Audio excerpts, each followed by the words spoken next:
Les véritables fondements de notre société moderne sont donc à aller chercher dans les événements historiques et juridiques du XVIIe siècle, liés au développement du commerce international.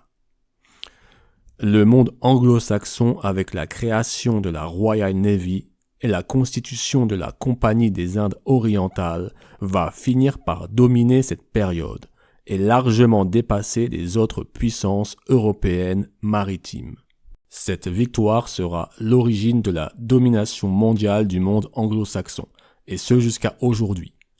Contrairement à ce qui est largement avancé, la domination du monde anglo-saxon ne s'explique pas par le fait que les Anglais possédaient plus de navires ou de comptoirs commerciaux que les autres puissances de l'époque.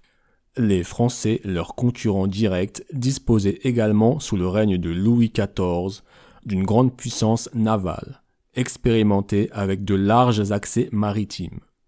Le nombre de navires, la puissance militaire, la diplomatie n'expliquent donc pas la victoire stratégique du royaume d'Angleterre sur le reste des nations, dont la France. Ce qui l'explique est en réalité le système juridique et commercial ingénieux développé par la puissance anglaise à cette époque. Un système juridique tellement performant qu'il transformera le royaume d'Angleterre en puissance de domination internationale. Ce système juridique révolutionnaire s'est construit sur l'intégration du droit commercial et maritime au droit régulier du royaume d'Angleterre. En effet, il faut savoir que le droit commercial est un droit qui s'est historiquement développé en dehors des systèmes juridiques des nations. Il s'agit d'un droit élaboré par les marchands eux-mêmes et utilisé par eux pendant des siècles, aussi nommé lex mercatoria ou loi marchande. C'est donc une sorte de droit coutumier mais avec une caractéristique particulière. Là où les droits coutumiers concernent un espace très localisé, la loi marchande constitue un droit transnational, c'est-à-dire qu'il fonctionne et opère avec des personnes issues de différentes nations.